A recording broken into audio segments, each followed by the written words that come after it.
aduna Manipuri context na mukha rese Manipur la ini na do Manipuri context de hai do ya ro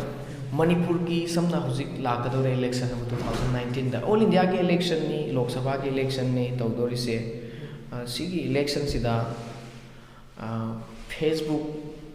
I mean social media sina kayam na impact pi ngam ga ge na khan ge ai motari ko I am youth chingche hojik matam de social media am tini engage taw bani na ara ai koi gi half of the population is youth oi dei ne koi da India gi oi na context de yang ga 60% se India gi oi di youth ni hai ne dar Manipur context da dum half am de moi dei ne adu hai ba social media gi influence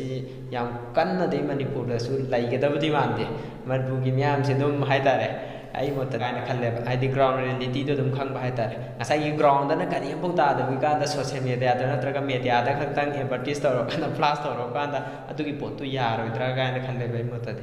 ai đi tongan ba magi ba magun mà cái đó lối political party mà cái gì sumi mà cái gì nói mình bùm yam đó itu cái any political party mà cái one này là cũng một tầm là khăn là cũng một tầm là một cái social media wing ngom de dum lei sen moi le social media sen mo dum lei IT sel na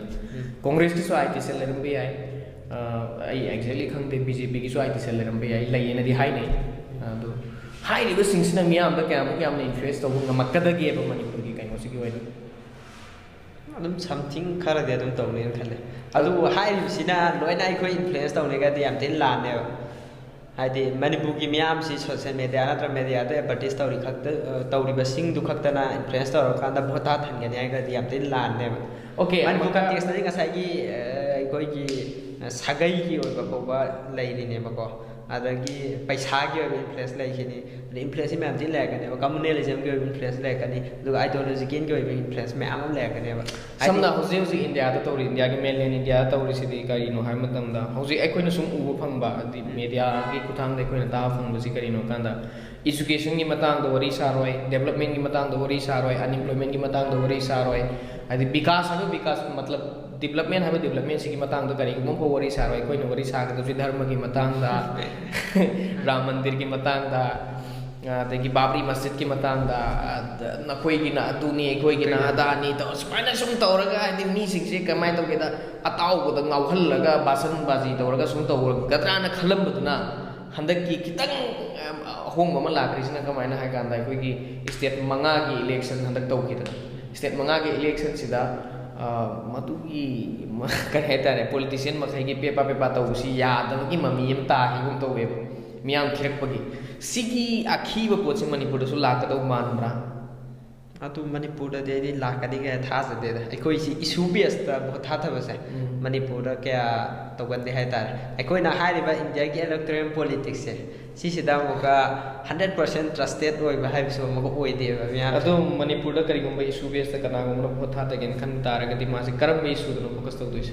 kam issue wa si Manipur da issue ma am lai ri kan kari ai koi ki issue yam tina lai Manipur yel ho mi gan ba issue se lai ri Manipur armed forces special power ki issue lai ri Manipur ki resource ki ba issue ma am ko lai ri resource exploitation ki mata tongan issue ma am lai ri ba unemployment ki ba issue ma am lai ri nang ha na hujik hai ri ba issue ma am se social media da kayam toine taw phang ge okay si wan se aduni phajare se ngasai gi adugi potu di kashamna puthona ra ro just sai na ni se Manipur da yelhomi kan bagi issue kayam yam kan na social media nei exactly border pillar gi issue kayam kan nei neri bage aduga unemployment gi issue kayam kan nei neri Manipur da 2013 da law ke police hoji ko haidok tri mai issue kayam kan nei neri ina hajani ngi sidi aduga ate lei ri ba hai tare Manipur gi issue mayam ma namsal lag lei ri hai ri issue sing si bukhat laga social media da puthor pa ngam da ba youth sing sina social media na influence to hai je katai to ri musini na ningi si yam phajaba ko chane ai tare ai ni ngasai sai tu di and social media na loi nei ko influence to na ga ne hai ri am tin lan ga ne ba adu ne na ngasai gi amok advertise khak tang social media da tra media da to ro kan da ngot ka ga ni ha su lan le ha do ina adu to na ngasai gi issue based da bo tha ta gi po che sigi po se karam ka la ka da gi ha bu se si miyam sing si amok tan educated oi bam chang ge ba ꯀꯔꯝꯕ ꯏꯗꯨꯀꯦꯇꯦꯠꯅꯣ ꯍꯥꯏꯕ ꯀꯥꯟꯗ ꯑꯩꯈꯣꯏꯅ ꯍꯥꯏꯗꯤ ꯂꯥꯏꯔꯤꯛ ꯇꯝꯃꯀꯥꯟꯗ BA ꯇꯝꯃꯦ MA ꯇꯝꯃꯦ ꯍꯥꯏꯕ ꯀꯥꯟꯗ ꯑꯗꯨꯒꯤ ꯂꯥꯏꯔꯤꯛꯇꯨꯅꯗꯤ ꯌꯥꯔꯣꯏ ꯍꯥꯏꯇꯥꯔꯦ ꯏꯁꯥꯅ ꯏꯁꯥꯒꯤ ꯔꯥꯏꯠꯀꯁꯤ ꯀꯃꯥꯏꯅ ꯌꯨꯁ ꯇꯧꯒꯗꯒꯦ ꯒꯥꯏꯁꯦ ꯈꯪꯕꯒꯤ ꯋꯥꯈꯜꯂꯣꯟ ꯑꯃꯈꯛꯇꯪ ꯆꯪꯉꯤ ꯍꯥꯏꯇꯥꯔꯦ ꯁꯤ ꯄꯣꯠꯁꯤꯗꯗꯤ ꯑꯩꯒꯤ ꯃꯣꯠꯇꯗꯤ ꯑꯗꯣ ꯃꯅꯤꯄꯨꯔꯒꯤ ꯃꯤꯑꯣꯏꯁꯤꯡꯅ ꯃꯅꯤꯄꯨꯔꯒꯤ ꯃꯤꯌꯥꯝ ꯍꯥꯏꯇꯥꯔꯦ ꯑꯌꯥꯝꯕ ꯌꯨꯠꯁꯤꯡꯅ ꯍꯧꯖꯤꯛꯁꯤ ꯋꯥꯈꯜꯂꯣꯟ ꯑꯃꯁꯨ ꯈꯜꯂꯤꯑꯕ ꯀꯔꯝꯕ ꯋꯥꯈꯜꯂꯣꯟꯅꯣ ꯍꯥꯏꯔꯒꯗꯤ ꯑꯩꯈꯣꯏꯁꯤ ꯃꯅꯤꯄꯨꯔ ꯀꯧꯕ ꯂꯝꯁꯤꯅ ꯂꯣꯏꯔꯦ ꯑꯩꯈꯣꯏ ꯃꯅꯤꯄꯨꯔꯗ ꯑꯗꯨꯝ ꯂꯩꯔꯒ ꯂꯣꯏꯈ꯭ꯔꯗꯕꯅꯤ ꯑꯗꯨꯒ ꯑꯩꯈꯣꯏꯁꯤ ꯃꯅꯤꯄꯨꯔꯒꯤ ꯒꯣꯔꯃꯦꯟꯅ ꯊꯕꯛ ꯄꯤꯔꯛꯑꯒ ꯒꯣꯔꯃꯦꯟꯒꯤ ꯊꯕꯛꯁꯤ ꯇꯧꯔꯒ ꯑꯗꯨꯝ ꯑꯩꯈꯣꯏ ꯍꯤꯡꯈ꯭ꯔꯗꯕꯅꯤ ꯑꯗꯨ ꯅꯠꯇꯕꯁꯤꯅ ꯑꯩꯈꯣꯏ ꯍꯦꯛ ꯊꯕꯛ ꯀꯧꯔꯛꯄꯒ ꯂꯧ ꯁꯪꯉꯝ ꯑꯃ ꯑꯅꯤ ꯌꯣꯜꯂꯒ ꯑꯗꯨꯝ ꯊꯕꯛ ꯆꯪꯒꯅꯤ ꯑꯗꯨ ꯉꯝꯗ꯭ꯔꯒꯅ ꯑꯩ ꯇꯣꯛꯀꯅꯤ ꯍꯥꯏꯕ ꯋꯥꯈꯜꯂꯣꯟꯗ ꯑꯗꯨꯝ ꯂꯩꯕꯁꯤꯗ ꯁꯣꯁꯤꯌꯦꯜ ꯃꯤꯗꯤꯌꯥꯗ ꯂꯩꯔꯤꯕ ꯃꯅꯤꯄꯨꯔꯒꯤ ꯌꯨꯠ ꯀꯝꯃꯨꯅꯤꯇꯤꯁꯤꯡꯁꯤꯅ ꯀꯌꯥꯃꯨꯛ ꯌꯥꯝꯅ ꯃꯌꯥꯝꯁꯤꯡꯁꯤꯒꯤ ꯋꯥꯈꯜꯁꯦ ꯆꯦꯟꯖ ꯇꯧꯍꯟꯕ ꯉꯝꯕꯒꯦ ꯑꯁꯤ ꯉꯁꯤ ꯐꯥꯎꯕꯗ ꯇꯧꯍꯟꯈꯤꯕ ꯌꯥꯎꯔꯕ꯭ꯔꯥꯕ ꯑꯩ ꯃꯣꯠꯇꯗꯤ ꯀꯩꯅꯣ ꯍꯥꯏꯕ ꯀꯥꯟꯗ ꯍꯧꯖꯤꯛ ꯂꯩꯔꯤꯕ ꯌꯨꯠꯁꯤꯡꯁꯦ ꯁꯤꯁꯤꯡꯁꯤꯗ ꯌꯨꯠꯁꯤꯡꯁꯤꯗ ꯔꯣꯜ ꯃꯣꯗꯦꯜ ꯈꯔ ꯑꯃꯁꯨ ꯊꯣꯔꯛꯄ ꯑꯃ ꯆꯪꯉꯦꯕ ꯍꯥꯏꯕꯗꯤ ꯑꯗꯨꯒꯤ ꯃꯇꯥꯡꯗꯨꯗ ꯏꯗꯨꯀꯦꯠ ꯇꯧꯕ ꯉꯝꯕ ꯉꯁꯥꯏꯒꯤ ꯕꯤꯖꯤꯅꯦꯁꯀꯤ ꯑꯦꯔꯤꯌꯥꯗꯨꯗ ꯍꯥꯏꯗꯤ ꯃꯅꯤꯄꯨꯔꯒꯤ ꯃꯤꯌꯥꯝꯁꯤ ꯑꯩꯈꯣꯏ ꯁꯣꯁꯤꯌꯦꯜ ꯃꯦꯗꯤꯌꯥꯗ ꯍꯥꯏꯗꯤ ꯌꯨꯠꯁꯤꯡꯁꯤ ꯉꯥꯎꯔ ꯂꯩꯔꯕꯅꯤꯅ ꯍꯥꯏꯔꯤꯕ ꯃꯥꯒꯤ ꯑꯦꯔꯤꯌꯥ ꯑꯣꯐ ꯏꯟꯇꯔꯦꯁꯇꯨꯗ ꯑꯩꯈꯣꯏꯒꯤ ꯑꯐꯕ ꯏꯟꯇꯔꯦꯁ ꯑꯃ ꯑꯦꯁꯔꯠ ꯇꯧꯍꯧꯕ ꯑꯃ ꯆꯪꯉꯦꯕ ꯑꯗꯨ ꯅꯠꯇꯕꯤꯗ ꯑꯩꯈꯣꯏꯅ ꯍꯥꯏꯗꯤ ꯑꯩꯈꯣꯏꯒꯤ ꯏꯗꯨꯀꯦꯠ ꯇꯧꯕꯤꯒꯗꯕ ꯑꯣꯖꯥꯁꯤꯡꯁꯨ ꯁꯣꯁꯤꯌꯦꯜ ꯃꯦꯗꯤꯌꯥꯗꯣ ꯄꯥꯏꯔꯛꯑꯀꯥꯟꯗ ꯏꯗꯨꯀꯦꯠ ꯇꯧꯕ ꯌꯥꯏꯑꯕ ꯍꯥꯏꯗꯤ ꯏꯗꯨꯀꯦꯇꯦꯠꯀꯤ ꯑꯣꯏꯕ ꯃꯦꯗꯤꯌꯝꯁꯦ ꯇꯣꯉꯥꯟ ꯇꯣꯉꯥꯟꯕ ꯁꯤꯖꯤꯟꯅꯔꯛꯄ ꯑꯃꯈꯛ ꯆꯪꯉꯤ ꯍꯥꯏꯇꯥꯔꯦ ꯑꯉꯥꯡꯗꯨꯒꯤ ꯏꯟꯇꯔꯦꯁꯇꯨ ꯊꯤꯔꯀꯥꯟꯗ ꯑꯗꯨ ꯑꯣꯏꯔꯒꯗꯤ ꯑꯩꯈꯣꯏꯅ ꯗꯔꯀꯥꯔ ꯑꯣꯏꯔꯤꯁꯤ ꯑꯩꯈꯣꯏꯒꯤ ꯀꯣꯟꯇꯦꯛꯁ ꯍꯥꯏꯇꯥꯔꯦꯅꯦꯀꯣ ꯑꯩꯈꯣꯏꯒꯤ ꯀꯟꯇꯦꯟꯠ ꯍꯥꯏꯇꯥꯔꯦꯅꯦ ꯐꯣꯔ ꯑꯦꯛꯖꯥꯝꯄꯜ UNIR ꯀꯟꯇꯦꯛ ꯑꯩꯈꯣꯏꯒꯤ ꯀꯣꯟꯇꯦꯟꯠ ꯀ꯭ꯔꯤꯌꯦꯇꯔꯅꯦꯅ ꯈꯜꯂꯁꯦꯕ ꯅꯪꯁꯨ ꯀꯣꯟꯇꯦꯟꯠ ꯀ꯭ꯔꯤꯌꯦꯇꯔꯅꯤ ꯑꯩꯁꯨ ꯀꯣꯟꯇꯦꯟꯠ ꯀ꯭ꯔꯤꯌꯦꯇꯔꯅꯤ ꯃꯥꯁꯨ ꯀꯣꯟꯇꯦꯟꯠ ꯀ꯭ꯔꯤꯌꯦꯇꯔꯅꯤ ꯑꯗꯨ ꯑꯣꯏꯔꯒꯗꯤ ꯑꯩꯈꯣꯏꯒꯤ ꯀꯣꯟꯇꯦꯟꯠꯁꯤꯒꯤ ꯃꯌꯣꯟꯁꯤ ꯑꯣꯟꯊꯣꯛꯄ ꯑꯃ ꯗꯔꯀꯥꯔ ꯑꯣꯏꯔꯤꯑꯕ ꯁꯤ ꯅꯠꯇ꯭ꯔꯥ ꯍꯥꯏꯅꯤꯡꯉꯤꯁꯤ ꯑꯗꯨꯒ ꯃꯅꯤꯄꯨꯔꯗ ꯍꯧꯖꯤꯛ ꯂꯩꯔꯤ ꯍꯥꯏꯗꯤ ꯑꯅꯧꯕ ꯍꯥꯏꯗꯤ ꯑꯣꯟꯇꯔꯄ꯭ꯔꯤꯅꯔ ꯖꯔꯅꯤꯗꯗꯤ ꯃꯅꯤꯄꯨꯔꯁꯨ ꯑꯗꯨꯝ ꯍꯥꯏꯗꯤ ꯑꯇꯣꯞ ꯅꯣꯔꯠ ꯏꯁꯀꯤ ꯑꯣꯏꯅꯗꯤ ꯑꯗꯨꯝ ꯃꯥꯡꯖꯤꯟ ꯊꯥꯅ ꯆꯠꯂꯤꯕ꯭ꯔꯥꯅ ꯑꯗꯨꯝ ꯈꯜꯂꯤ ꯑꯗꯣ ꯍꯥꯏꯔꯤꯕ ꯑꯇꯣꯞꯄ ꯀꯟꯇ꯭ꯔꯤꯁꯤꯡꯗ ꯁꯥꯇ꯭ꯔꯁꯤꯡꯅ ꯍꯥꯏꯗꯤ ꯕꯤꯖꯤꯅꯦꯁꯇ ꯍꯥꯏꯗꯤ ꯃꯥꯒꯤ ꯑꯣꯟꯇꯔꯄ꯭ꯔꯤꯅꯔ ꯖꯔꯅꯤꯗ ꯑꯗꯒꯤ ꯄꯣꯂꯤꯇꯤꯛꯁꯇ ꯑꯃꯗ ꯌꯥꯝꯅ ꯊꯋꯥꯏ ꯌꯥꯎꯔꯤꯁꯤ ꯀꯔꯤꯗꯒꯤꯅꯣ ꯍꯥꯏꯔꯒꯗꯤ ꯁꯣꯁꯤꯌꯦꯜ ꯃꯤꯗꯤꯌꯥꯒꯤ ꯊ꯭ꯔꯨꯗ ꯌꯥꯎꯕꯅꯤ ꯑꯩꯈꯣꯏꯒꯤ ꯁꯣꯁꯤꯌꯦꯜ ꯃꯤꯗꯤꯌꯥꯁꯤꯗ ꯑꯩꯅ ꯁꯨꯝ ꯎꯖꯕ ꯀꯥꯟꯗꯗꯤ ꯀꯃꯥꯏꯅ ꯇꯧꯒꯦ ꯍꯥꯏꯕ ꯃꯇꯝꯗ ꯑꯗꯨꯝꯕ ꯄꯣꯠꯇꯨꯗ ꯍꯥꯏꯗꯤ ꯑꯩꯈꯣꯏꯗ ꯌꯥꯝꯅ ꯄ꯭ꯔꯗꯛꯇꯤꯞ ꯑꯣꯏꯕ ꯄꯣꯠꯇꯨꯗ ꯐꯣꯀꯁ ꯇꯧꯕꯒꯤ ꯃꯍꯨꯠꯇ ꯑꯌꯥꯝꯕꯅ ꯍꯨꯟꯅꯕ ꯆꯩꯅꯕ ꯄꯥꯉꯟꯗꯤ ꯒꯨꯂꯤ ꯌꯣꯟꯕꯅꯤ ꯃꯩꯇꯩꯅ ꯑꯗꯨ ꯇꯧꯕꯅꯤ ꯅꯥꯒꯥꯅ ꯑꯗꯨ ꯇꯧꯕꯅꯤ ꯀꯨꯀꯤꯅ ꯑꯗꯥ ꯇꯧꯕꯅꯤ ꯁꯤꯗ ꯃꯇꯝ ꯌꯥꯝ ꯃꯥꯡꯍꯟꯕꯒꯨꯝꯕ ꯑꯃ ꯎꯏ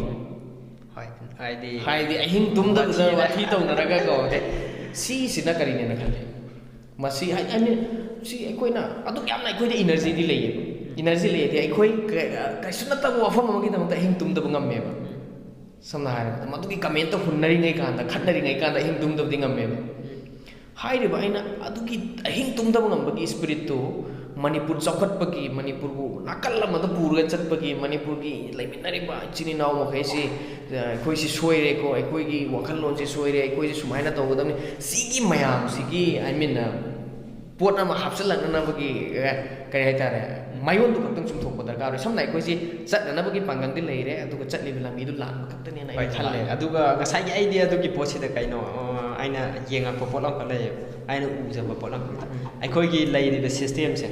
ꯇꯣꯇꯦꯜꯂꯤ ꯀꯣꯂꯥꯞꯁ ꯑꯣꯏꯔꯛꯄ ꯑꯗꯒꯤ ꯑꯩꯈꯣꯏ ꯄꯨꯔꯥ ꯍꯥꯏꯗꯤ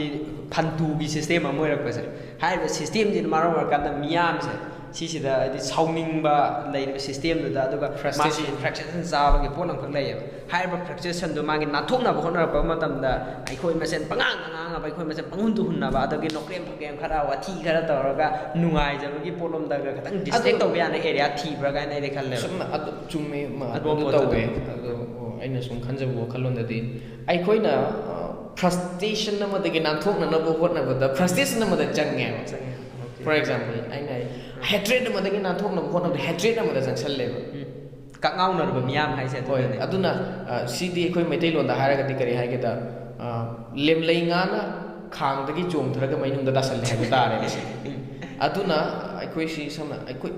ꯃꯁꯤ ꯒꯣꯔꯃꯦꯟꯒꯤ ꯆꯅꯞ ꯈꯣꯏꯅꯞꯅꯕ ꯃꯁꯤ ꯊꯕꯛꯁꯤꯡꯁꯦ ꯑꯩꯈꯣꯏ ꯇꯣꯛꯑꯁꯤꯗ ꯑꯗꯨ ꯑꯣꯏꯔꯒꯗꯤ ꯑꯩꯈꯣꯏ ꯁꯝꯅ ꯆꯥꯎꯈꯠꯄ ꯌꯥꯕꯔꯣꯝꯗ ꯑꯣꯟꯁꯤꯜꯂꯁꯤ ꯑꯩꯈꯣꯏ ꯌꯨꯠ ꯈꯔ ꯌꯥꯝꯅ ꯄ꯭ꯔꯗꯛꯇꯤꯞ ꯑꯣꯏꯕ ꯊꯕꯛ ꯇꯧꯔꯁꯤ ꯀꯥꯏꯅ ꯇꯧꯔꯒ